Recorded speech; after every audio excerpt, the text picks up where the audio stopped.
여러분 안녕하십니까. 스타카토 48회가 돌아왔습니다. 변상욱 기자입니다. 김갑수 변함없이 나와 계십니다. 네, 예, 뭐 오프닝을 뭘로 해야 될지는 모르겠습니다만 우리가 빠트로 넘어갈 수 없는 것. I say 총선, you say 필승. 총선 하면 필승. 뭐 이렇게 해야 되는가요? 이제 그래놓고 난 다음에 지금 변명이 이제 명칭 사용을 안 했다는 거잖아요. 아니 그러면 아까 제가 말씀드린 것처럼 우리가 평소에 얘기할 때 나는 내가 이렇게 꼬박꼬박 붙여서 얘기하지 않잖아요. 그렇죠. 예, 동일 주어는 생략하는 거죠. 근데 그거를 굳이 우리가 예를 들면 식사하셨어요? 이렇게 물을 때 그럼 당연히 그 앞에 있는 사람 보고 얘기하는 거잖아요. 그렇죠. 꼭 그때마다 변 기자님 식사하셨어요? 나는 밥 먹었어요? 이렇게 안 하잖아요. 그런 것처럼 필승, 총선 필승도 명칭이 없다고 누구를 응원한 것이 아니다. 야, 참, 그런 변명들이 가능했는지. 근데 최경환 장관은 이렇게 얘기했더라고요. 노 대통령은 그런 것 때문에 탄핵을 당했었잖아요. 여당이 승리했으면 좋겠다는 얘기 한 바람에 잘 됐으면 좋겠다. 최경환 장관은 오늘 이렇게 변명을 했더군요. 노 대통령은 일반 국민들을 향해서 얘기한 거고, 자기는 당원들을 향해서 얘기한 것이기 때문에 상관이 없다. 뭐라고 얘기를 하든 아무튼 나가세요, 빨리. 딴 얘기가 없습니다. 아무튼 CBS 같은 경우는 8달 파업을 하고 사장을 내보냈어야만 아픈 기억이 있는데. 내보내셨어요? 직원들이? 예, 결국 나갔죠. 사장도, 언론사 사장도 다 끝난 총선에 대해서 그랬다고 그랬는데 이거는 총선 시작하기 전에 이러면 안 되죠. 그러니까요. 이 더군다나 정종섭 장관이 헌법학자예요. 알 거 다 아는 사람이. 그럼요. 헌법에 보장된 여러 가지 각 정보기관의 임무라든지 책무에 대해서 누구보다 잘 아는 사람이거든요. 문제가 심각하다고 볼 수 있죠.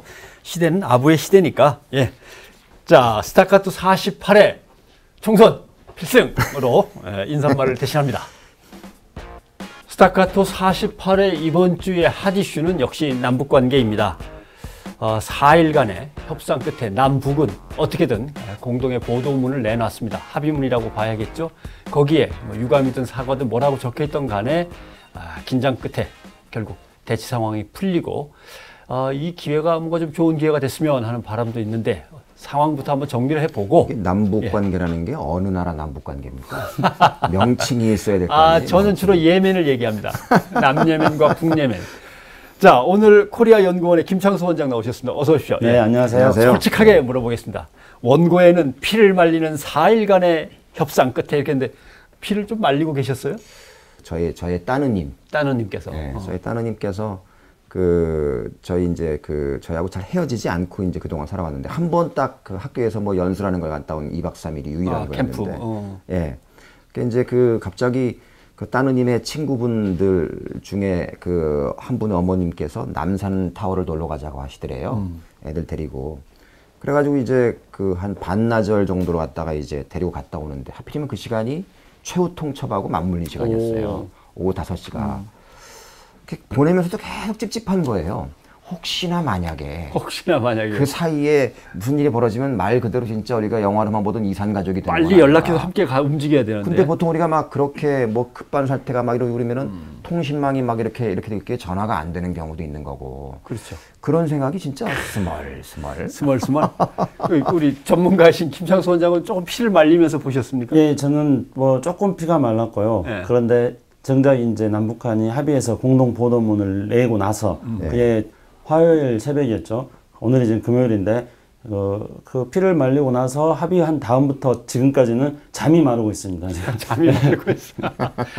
저는 이렇게 얘기하면 시건방진 얘기가 되겠지만 처음부터 끝까지 하나도 긴장이 안 돼갖고 왜냐하면 남북이 서로 당황하셨어요. 이 눈치가 우리가 이렇게까지 하려고 하는 건 아닌데 빨리 만나서 어떻게든 문장을 갖다 적당히 만들어갖고 좀 빠져나가야 되는데 발을 빼야 되는데 하는 눈치가 너무 역력했기 때문에 전혀 긴장을 하지 않았습니다. 이를테면 이제 그런 부분이었던 것 같아요. 저는 솔직히 말씀드리면 무슨 일이 일어날 거라고 진짜 생각하는 건 아니었지만 어쨌든 우리가 두 나라 중에 한 나라, 특히 이제 북쪽에 있는 나라를 향해서 전 세계 모든 언론들이나 이런 사람 표현할 때 전 세계에서 가장 예측 불가능한 체제라고 하잖아요. 예. 근데 사실은 우리 정부도 사실은 그동안의 행태를 보면은 어떤 일을 벌릴지 예측이 불가능한 그런 두 세력이 만나가지고 그 직전에 벌어진 일들도 그렇고 이게 진짜 진실이 뭔지 애매모호한 상태에서. 근데 어쨌든 회담을 계속 이어가고 있는 걸 보면서 저 사람들이 어쨌든 간에 뭘 뭔가 꼼지락 해가지고 뭘 하려고 빨리 하는 것 만들어내야 같구나. 되는데 네. 오죽 다급하면 밤새워서 계속 협상을 하겠어요. 그러니까요. 네. 정말 피를 말릴 수 있는 상황이 있을 수도 있었습니다. 예. 어떤 거냐면 그렇죠. 그러니까 북한이 21일 날 5시에 오후 5시에 48시간이라는 시한통 보냈지 않습니까? 했죠. 예. 그래서 그 48시간이라는 게 토요일 날 5시 한국 시간으로 5시 30분 이제 남북한이 벌써 시차가 생기니까요. 근데 만약에 5시 30분이 됐을 때 그때 이제 국방부 장관은 북한이 5시 30분에 도발할 거다. 그랬고 국방부 차관은 확성기 11군데에서 지금 우리가 방송을 하고 11군데 확성기 시설을 5시 30분이 지나면 타격할 것이다. 그랬거든요. 근데 저는 타격하지 않을 거라 생각했어요. 만약 회담이 안 됐다 하더라도. 왜냐하면은 북한이 5시부터 타격을 안 한 순간 2, 3일이 그로부터 지나잖아요. 그럼 그때는 우리가 진짜 피가 마르는 거죠.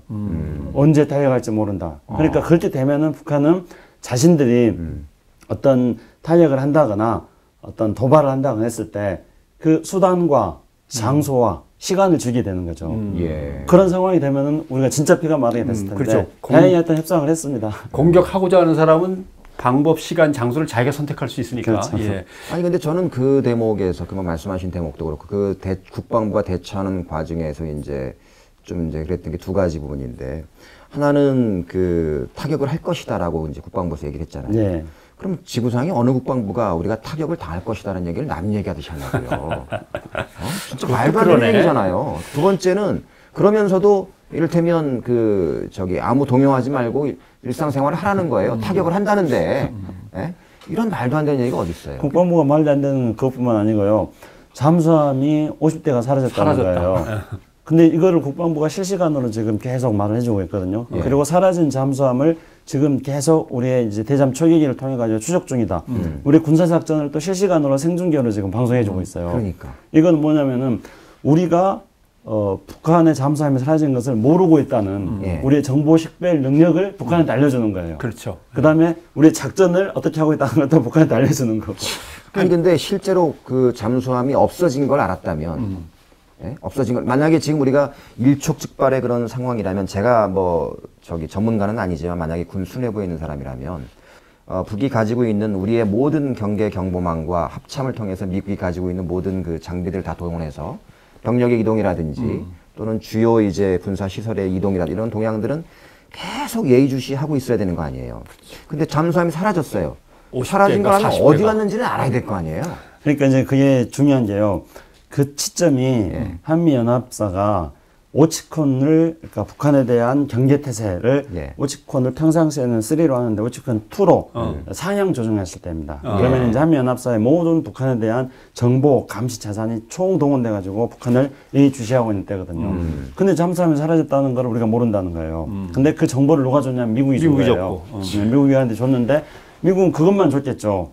우리한테 잠수함이 사라졌다. 더 이상은 주질 않으니까 모르는 거지 그냥. 그러니까 이번 이런 상황 보면서도 이를테면 저는 그 전자권 문제에 있어서 금방 이제 미국 말씀 그 정보를 제공하는 걸 말씀하셨는데 저는 기본적으로 전자권을 반드시 찾아와야 된다는 자주파 뭐 이렇게 볼 수 있는 사람이었는데 최근에는 약간 회의적으로 돌아가고 있어요. 이거 찾아오면 우리가 안보는 할 수 있는 거냐? 불안하네. 아니 진짜로 솔직히 그래요. 그래서 우리 군이 전자권을 안 받으려고 그렇게 몸부림치는 이유가 있었구나. 자기들도 자신이 없는 거 아니까. 그렇죠. 그래서 당시에 이제 전자권 논란이 됐을 때도요 그런 이야기 있었습니다. 그러니까 미국이 전자권을 가지고 있었을 경우에 긍정성은 없는가. 일반적으로 이제 저도 전자권 환수에 대해서 찬성하는 사람이었습니다만은 이제 긍정성은 뭐냐면은 지금까지 보면은 한국이 항상 북한에 대해서 북진 막 이런 것들 하려고 그랬거든요. 공격 이런 것들. 예를 들어서 68년도에 이제 1.21 사태 났을 때도 박정희 대통령이 공격하려고 그랬는데 미국이 막았던 거였고 그런 사례들이 굉장히 많이 있습니다. 그래서 미국이 전자권을 가지고 있어야지 우리가 억지력이 생긴다. 그런 측면 하나 하고요. 또 하나는 이제 실제로 우리가 북한하고 작전 수행 능력이 있는가?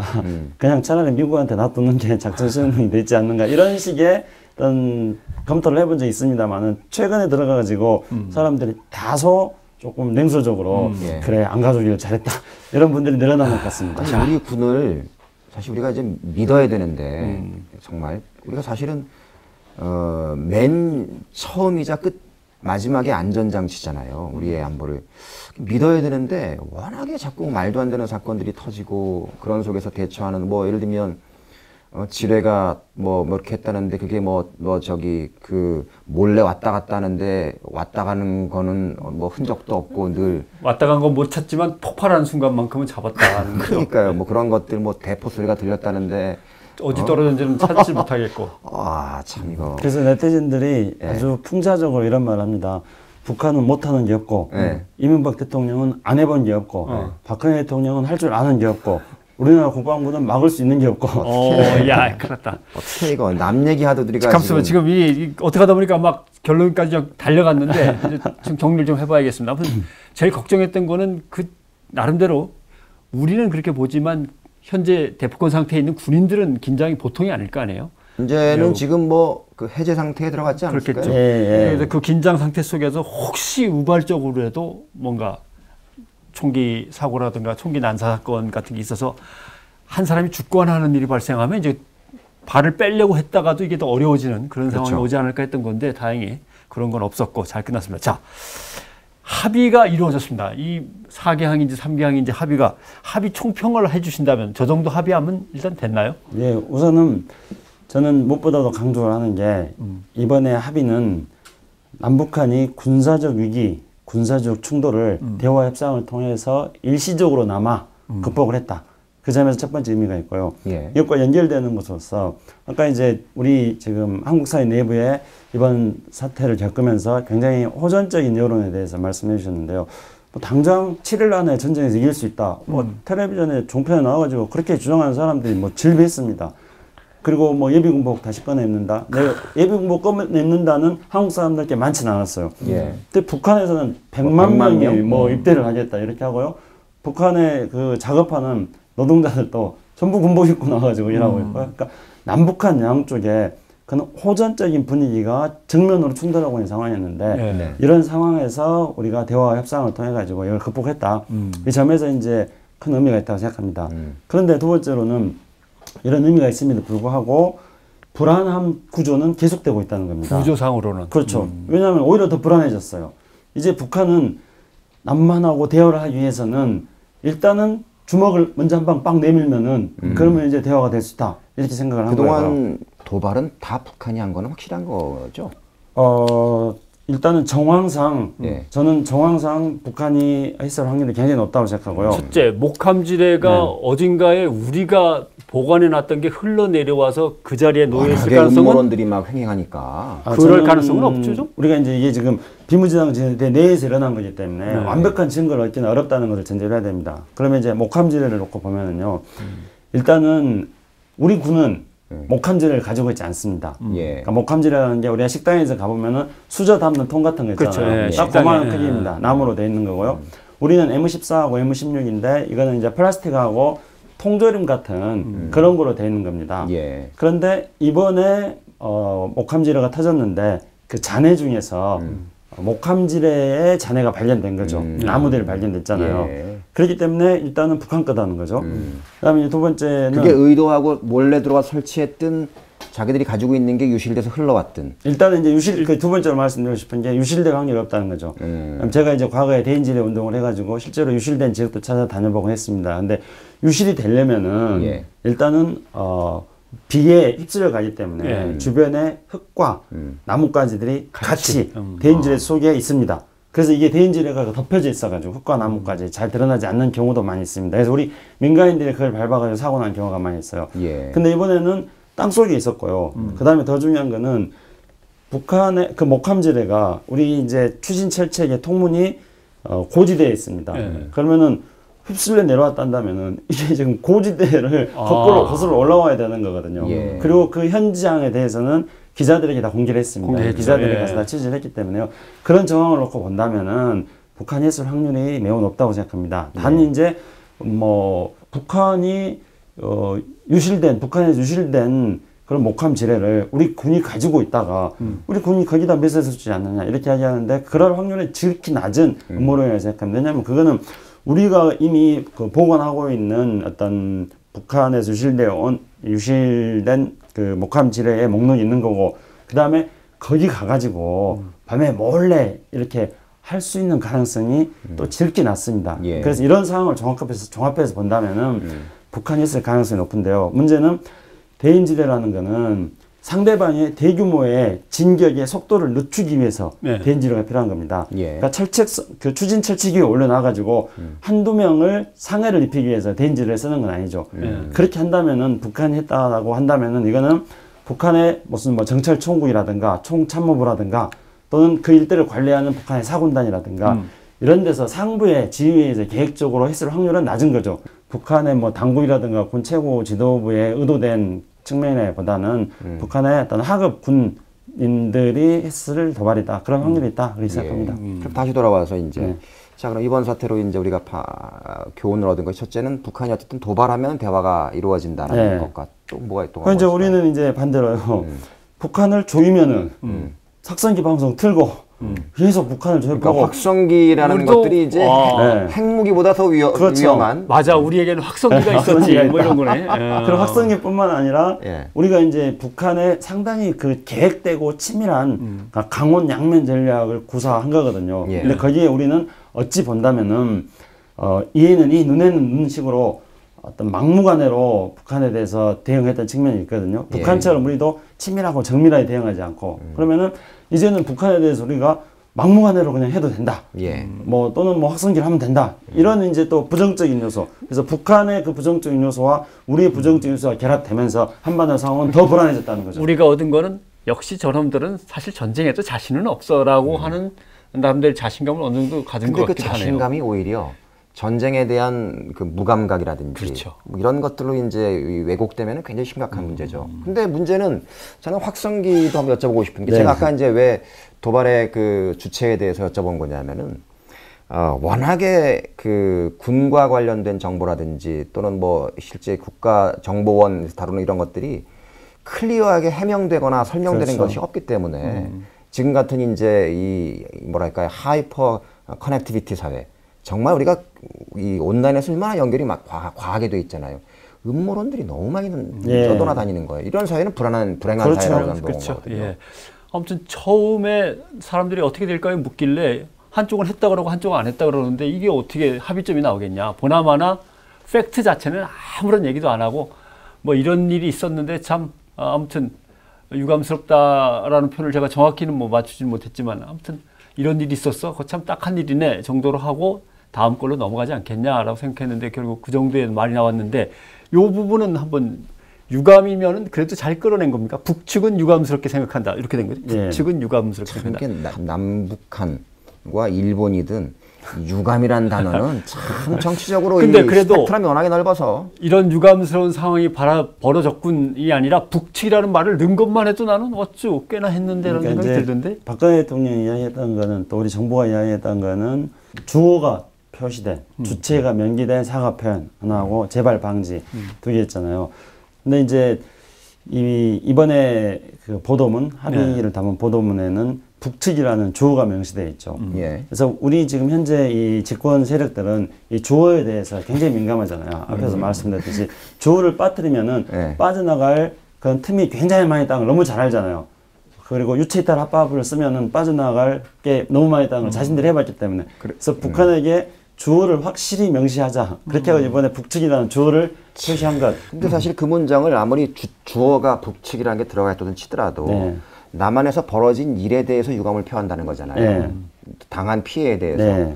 사실은 그거는 내가 했다라고 사과한 거라고 해석하기는 무리가 있는 문장 아니에요. 사실은 솔직히 얘기하면. 그런데 이제 왜 북한 주민들 입장에 본다면은 왜 남한이 계속 그렇게 있지도 않은 일을 가지고 조작하고 도발하고 그런 건데 거기에서 북한이 그거에 대해서 왜 유감 표명해야 되냐? 아니요, 거죠. 보세요. 우리가 예를 들면 그 영어 쓰는 사람들 그 국가에서 보면은 예를 들면 이제 그 아버지가 갑자기 암에 걸려서 병원에 입원하셨어. I'm so sorry 이러잖아요. 그게 미안하다는 얘기가 아니잖아요. 유감이라는 얘기지. 저는 그런 성격으로 해석할 수 있는 거 아니냐는 거죠. 근데 어쨌든 간에 이제 이번에 사건에 대해서 아까 제가 말씀드렸던 것에서 북한 주민들이 당혹스럽게 생각하는 부분에 대해서는 설명이 될 필요가 있고요. 그 유감이라는 그 단어 자체는 영어로는 리그렉트로 번역되어 있습니다. 그래서 이제 이게 뭐 사과의 의미를 가집니다, 영어로는. 그러니까 국가 간의 협상에 있어서 어폴로지 이렇게 해서 명백하게 사과의 의미를 갖는 이런 것들은 안에 그런 것들 우리가 얻어내려 한다면요. 예. 그런 걸 국제적으로, 외교적으로는 그런 쓰지 않는 단어입니다만은 우리가 그런 단어를 얻어내려 한다면 우리가 증거를 제시해야죠. 우리가 아무 증거를 제시하고 있지 못하고 정황만 있는 거잖아요. 예. 그리고 아까 말씀하신 것처럼 우리는 지금 또 이 정황상 이 증거가 충분하지 못하다는 것들에 대해서 말을 하는 것조차도 자유롭지 못한 사회적 그렇죠. 환경에 지금 우리의 놓여 무능을 드러내는 거니까. 예. 어쨌든 이제 그런 상황 속에서 유감 표시가 됐다는 것에 대해서 남북 쌍방이 예. 우리 이제 협상을 임했던 사람들, 우리 정부는 뭐 북한을 강하게 밀어붙여서 사과를 받았다 이렇게 해석하는 거고요. 또 북한은 이제 그거에 대해서 뭐 이제 많은 사람들이 가서 북한 청중들 상대로 해명하는 것처럼 예. 어떤 있지도 않은 일을 가지고 나만 일방적으로 했다. 황병서 그러니까, 총정치국장이 그렇게 말했는데 그렇게 이제 북한은 설명을 하는 거죠. 아니 뭐 우리 대표 입장에서는 그랬을 거 아니에요. 어쨌든 핵심은 우리는 지금 지뢰다. 시작이 거기니까. 사과하고 그다음에 재발 방지 이걸 내가 받아가야만 되는데 그러니까 야, 안 했다고 했는데 사과하고 재발 방지를 내가 어떻게 재발이면 했단 얘기인데 그걸 왜 해야 되느냐라고 하니까 그러면 그렇게 뭐 들릴 만한 뭐 제가 문장이라도 하나 만들어 놔야지 그게 빠져나가면 우리는 아무것도 안 된다라고 하니까 이제 결국 유갑 뭐 적당한 단어를 갖다 찾아낸 것 같긴 하고요. 거기서부터 일이 좀 풀렸겠죠. 근데 이제 이 문제를 이해를 하기 위해서는 예. 사실은 확성기 방송을 이해를 해야 됩니다. 그러니까 북한은 확성기를 가지고 이번에 이야기를 한 거고 그렇기 때문에 확성기 문제에 대해서 회담에서의 북한의 최대 목표도 확성기 방송 중단입니다. 그래서 북한은 확성기 방송 중단이라는 것을 얻어내기 위해서 도발과 협상을 병행하는 전략을 통해서 회담에서 확성기 방송 중단을 얻어냈고 확성기 방송 중단을 얻어내기 위해서 북한이 스스로 자기 국민들에게 자기가 안 했다고 했던 것까지도 타협을 할 수 있었던 거라고 봅니다. 대체 그게 뭐간데? 그렇죠. 저는 그래서 그 그걸 여쭤보고 싶었던 거예요. 도대체 아니, 근데 틀었다는 것도 뭐 아이유 노래 틀고 빅뱅 노래 들었다면서요. 주체의 존엄을 갖다가 손상시키는 어떠한 행위다 하면 안 되고 약간 강력히 응징해야 된다고 자기네 10원치인가 뭐에 있지 않습니까? 그렇죠. 바로 그겁니다.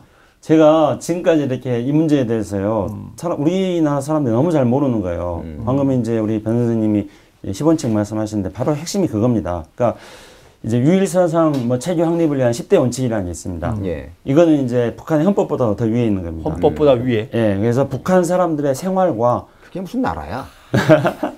북한 사람들의 생활과 북한 사람들의 사고를 지배하고 있는 것이 바로 유일사상 10대 원칙입니다. 예. 그러면 이제 이 유일사상 10대 원칙은 김정일이 14년도에 후예 체제를 구축하면서 그걸 만든 거예요. 그런데 2013년도에 개정이 됐어요. 김정은이 개정한 거예요. 예. 장성택을 날리고 나서 처음으로 한 게 유일사상 10대 원칙 이걸 개정한 겁니다. 그러면은 이번에 확성기 방송은 아이유 노래 트는데 북한이 대포를 쏴대고 추운 전시상태를 선포하겠어요? 5단검이 너무 부담스러웠네. 그리고 이제 실제로 예. 아이유 노래 틀고 이런 게 북한 병사들에게 예. 아무런 영향을 안 미치는 건 아닙니다. 그러나 예. 더 중요한 거는 북한의 최고 존엄을 건드린다는 거죠. 이게 98% 정도 될 겁니다. 예. 그러면 유일사상 그 10대 원칙에 따르면은 이 유일적 지배체제 구축을 위해 가지고 몸바쳐 충성해라 이렇게 돼 있어요. 그 1조 1항이 몸바쳐 충성하라고 돼 있습니다. 예. 그래서 이제 북한이라든가 또는 우리가 평양을 가가지고 노동신문에 북한의 김정일, 뭐 김일성 사진이 실린 것을 잘못 다뤄가지고 혼이 나는 그런 경우들이 많이 있지 않습니까? 그것도 마찬가지입니다. 유일사상 10대 원칙에 따라가지고 이걸 존중해야 되는데 이거를 훼손시키는 거 이러면 북한에서는 중대범죄입니다. 그게 무슨 나라야? 그런데 한번 생각해 보십시오. 이제 그 김정은을 계속 비방하는 방송이 계속 나오고 있습니다. 그러면은 전방지대에서 예. 그 방송을 듣는 병사들은 이 어떤 최고 존엄을 모독하는 것을 북한에서는 1호 범죄라고 그러거든요. 그 1호 범죄가 벌어지고 있는 것을 방관하고 있는 겁니다.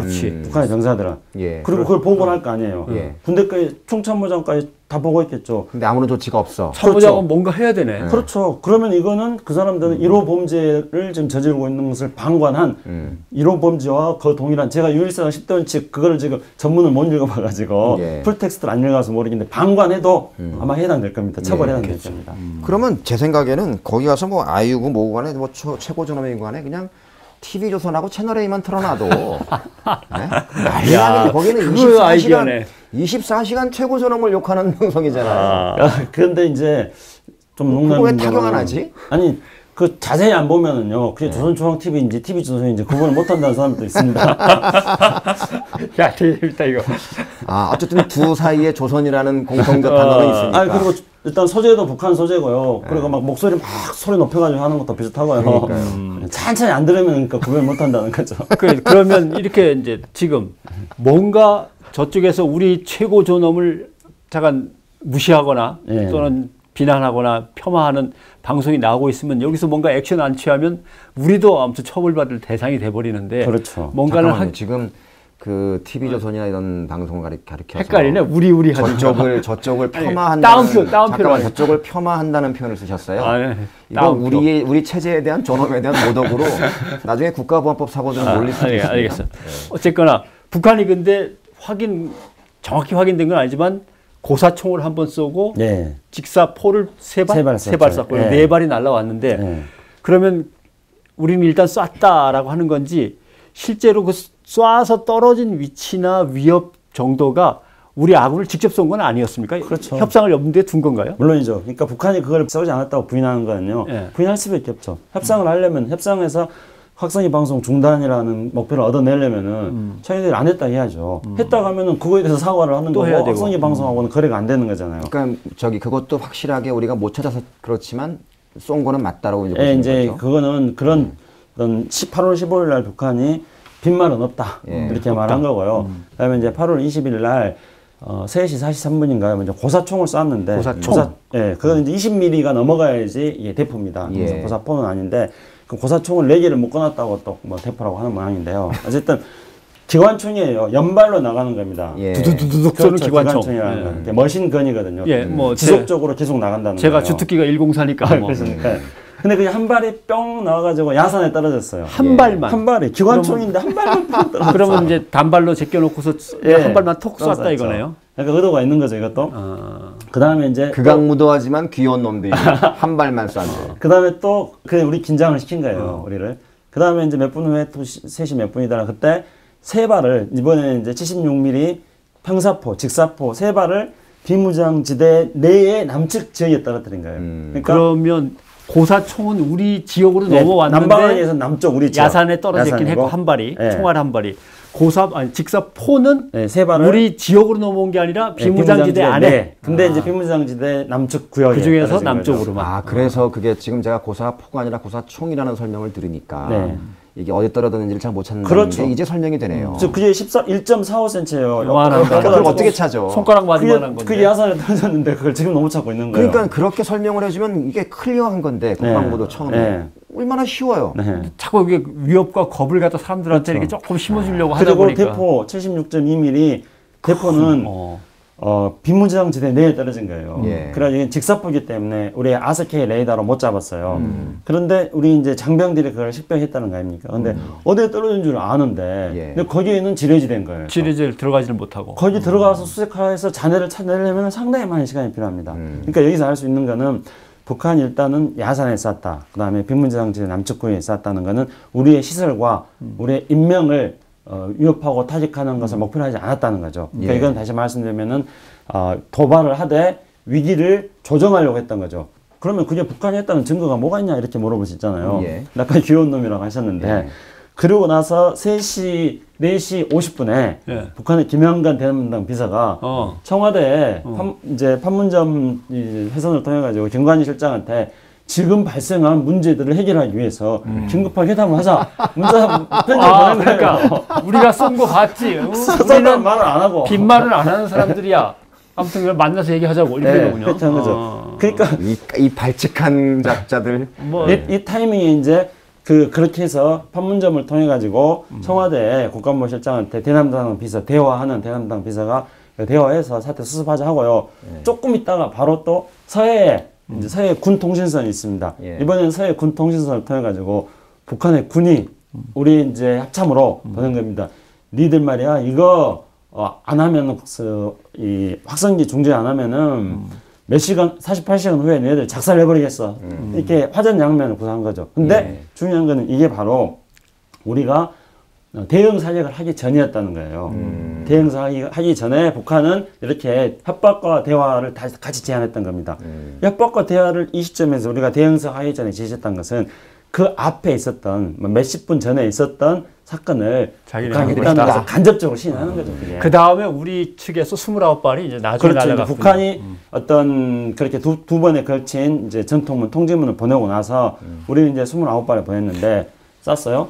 이제 152mm 엄청나게 큰 걸 쏜 겁니다. 우리는. 근데 이게 이제 원래 비례성의 원칙이어가지고 뭐 비슷한 걸 쏴야 되는데 우리는 세게 쐈는데 저는 우리 대통령부터 시작해가지고 우리 지금 김관진 국가안보실장도 국방장관했을 때 북한이 도발하면은 현장 지휘관이 선 조치를 취하고 나서 보고 이렇게 했는데 그 상황에서 대응 사격 안 할 수 있겠습니까? 그런데 14.5mm가 날라왔는데 이게 북한에서 날라온 건지 아닌 건지 확인해야 될 필요도 있는 거고 그 다음에 우리가 대응 사격을 할 경우에 북한이 다시 또 반응 사격을 할 수 있으니까 그것에 대해서 우리가 주민들 대피 태세 같은 것도 잘 갖춰져 있는지 이런 것들을 보고 쏜 거예요. 그래서 그러면은 그 40몇 분? 그게 아마 시간이 우리가 대응. 예, 뭐, 첫 발부터 뭐 72, 하여튼 뭐, 그거에 대해서도 이제 어느 정도 설명이 되네요. 그렇죠. 근데 그 호전적인 방송들이나 이런 사람들은 왜 즉각적으로 안 했느냐. 그렇죠. 아니, 그러니까는 이게 그 사람들 보면 참 전쟁이란 것들을 정말 너무 쉽고, 낭만이라기보다는 뭐랄까요, 진짜. 자기들하고는 아무 상관이 없이 그냥 모니터 안에서만 이루어지는 일들로 바라보는 거죠. 그래서 제가 거기서 한 가지만 더 덧붙인다면요. 155mm를 29발을 쏜 횟수가, 개수가 많으냐 적었냐의 논란을 기시켰지. 저는 그 시점에서 그런 상황에서 군의 대응은 적절했다고 생각합니다. 그러네요. 이해가 되네요. 충분히. 자, 그러면 이제 좀 과거의 것들에 대한 이제 것들은 클리어하게 좀 해명된 부분들이 있으니까. 어쨌든 간에 지금 북중 관계가 별로 안 좋다는 얘기는 계속 나왔잖아요. 북한이 계속 러시아하고 또 이제 북한이 늘 이 중국과 러시아를 갖다가 얘네들이 좀 불편하게 하면 여기랑 친한 척하고 이런 식으로 아주 좀 그렇게 하고 있잖아요. 해왔죠. 근데 지금 이런 외교적인 관계 속에서 만약에 이제 우리가 북한하고 사이가 좋게 이런 평화 모드로 제법 갈 수도 있다. 또는 뭐 그렇게 갈 가능성이 있을 때 중국은 어떤 포지션이 있을 거라고 보는 거예요? 중국의 입장은 명확합니다. 중국은 이제 공식적으로 한반도의 평화와 안정 뭐 이런 것들을 지지한다 이렇게 이야기하는데요. 실제로 그렇습니다. 그러니까 중국의 국가 목표가 있으니까요. 특히 이제 시진핑 체제 같은 경우에는 2011년에 중국 공산당 100주년 때까지 중국을 적당히 잘 먹고 잘 사는 사회로 만들고 2049년 중국 건국 100주년 때까지는 중국을 선진 강국으로 만드는데 그렇게 하기 위해서는 주변이 안정돼야 되거든요. 첫째 중국의 목표는 북한이 도발하지 않는 것, 핵실험도 안 하고 미사일도 안 쏘고 그냥 북한이 핵실험하고 미사일 쏘면은 미국이 북한을 핑계를 가지고 중국을 압박하니까 그걸 안 하는 거. 그리고 이제 더 좋은 건 남북 관계가 발전하는 거, 남북 대화가 많이 되는 거. 그래야지 북한 입장에 있어서도 자신들의 안전이 그렇게 해서 보장된다고 생각하는 거니까요. 중국은 100% 한반도 안전을 원하는 거죠. 하여튼 요번에 박근혜 대통령의 전승절 참석 이거는 중국 입장에서 본다면은 굉장히 뭐랄까요. 고맙기도 하고 반가운 결정이겠어요. 굉장히 고맙고 반가운 중국 입장에 그 무대에 누가 서는지 한번 생각해 보십시오. 이제 올해가 지금 2차 대전 종전 70주년입니다. 그래서 모든 나라들이 2차 대전 종전 70주년 외교를 하고 있습니다. 그래서 푸틴도 지금 2차 대전 70주년 5월 9일, 8일 날 했는데 안 갔죠, 우리가? 아무도 안 갔잖아요. 서방시장에서 아무도 안 갔어요. 보내버렸죠. 그리고 이제 메르켈 총리만 그거 끝나고 나서 이제 잠깐 갔던 거고요. 근데 중국이 지금 이제 대대적으로 전승 70주년 행사를 하면서 미국하고 야, 태평양은 넓으니까 너희들이랑 우리랑 같이 태평양 나눠 쓰자. 그런 것들 지금 과시하려고 하는 거거든요. 전승절 행사한 다음에 이제 9월 달에 시진핑은 미국 가가지고 오바마 대통령하고 정상회담 합니다. 그런데 거기에 전부 공산권 사람들만 쭉 와 있어 보십시오. 지금 서방지대에서는 아무도 안 가요. 미국의 동맹국가도 안 가는데 영국도 안 가고 뭐 프랑스, 독일 안 가고 뭐 호주 안 가고 다 안 가요. 일본도 안 가고 한국만 딱 가잖아요. 그럼 박근혜 대통령 열병식 할 때 시진핑 주석이 있고 왼쪽에 푸틴이 있을 거고 오른쪽에 박근혜 대통령이 있을 거예요. 그 그림이 중국으로서는 세계에 보여줄 수 있는 최상의 그림이 되는 거죠.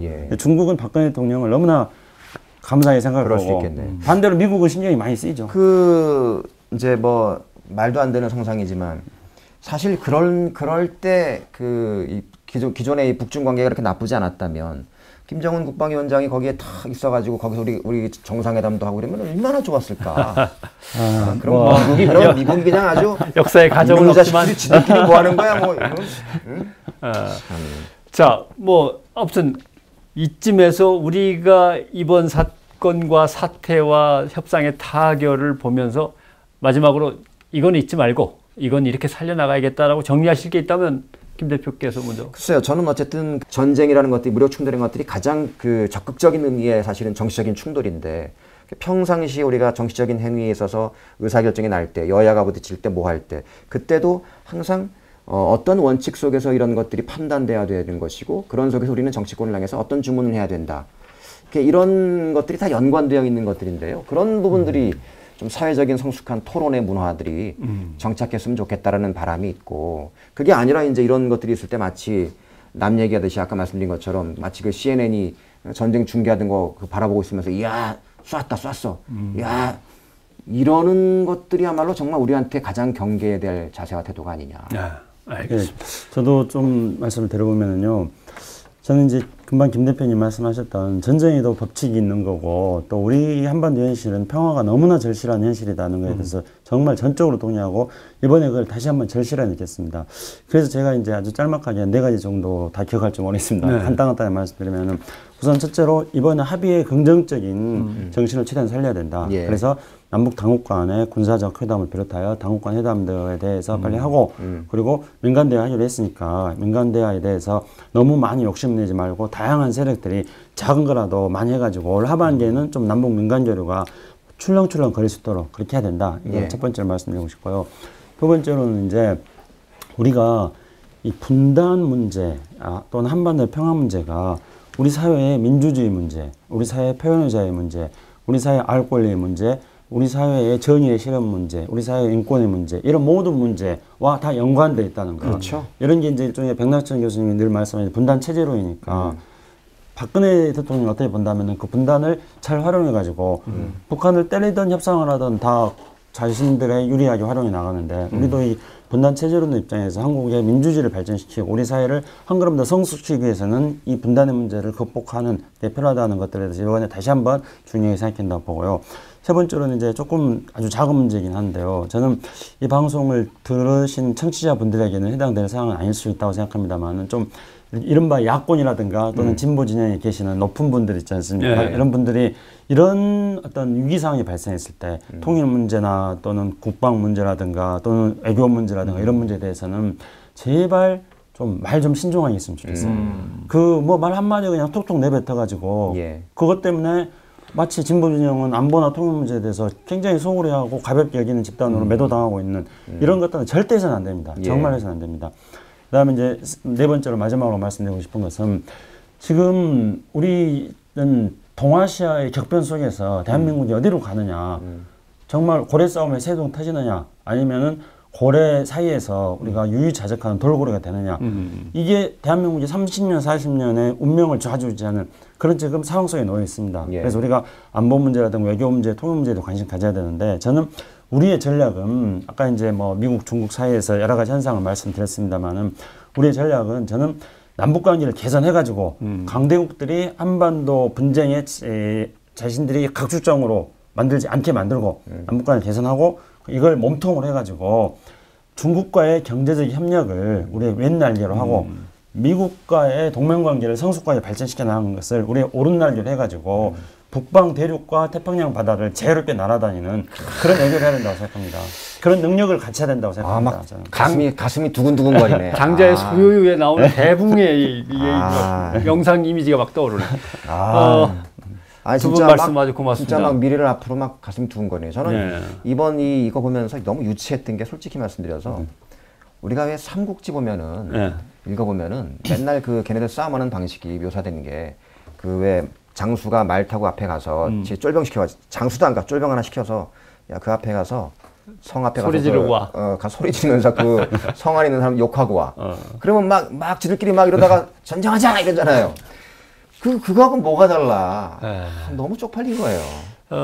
아무튼 이번 사건의 이제 흐름을 쭉 보면서, 아까 뭐 예를 들면 박정희 대통령의 71년도부터 시작해서 6.15 또 14 남북 정상의 공동 선언까지 쭉 얘기가 나왔습니다만 그 흐름을 뒤바꾼 것, 그러니까 통일은 대박이라고 얘기하지만 사실은 통일로 가기 위한 어떤 한반도의 평화체제의 발전을 갖다가 뒤집어서 벌써 7년하고도 반이죠. 그러니까 이명박 대통령부터 치면은 얼마나 우리가 기회를 갖다 낭비하고 손실을 입고 있었던 건가 하는 안타까움을 이번에 좀 새삼 느꼈습니다. 어쨌든 임기 초반에 통일은 대박이라고 했던 그 박근혜 대통령이 뭐 저는 호불호와 관계없이 또는 뭐 이게 정치적인 성향과 관계없이 통일로 가기 위해서는 우리가 한동안에 제법 긴 시간의 평화 체제를 갖다가 유지하면서 격차를 줄이는 과정을 겪을 수밖에 없잖아요. 해야 되는 것이고 그렇게 가는 것에 대한 큰 디딤돌을 제발 우리 박근혜 대통령과 이 정부가 만들어줬으면 좋겠다. 정상회담까지는 아니지만 그 비슷한 디딤돌이라도 하나 놔주면 얼마나 고맙겠어요. 예. 자, 뭔가 이번 사건을 하나의 또 좋은 계기로 삼을 수 있다는 희망도 가져봅니다.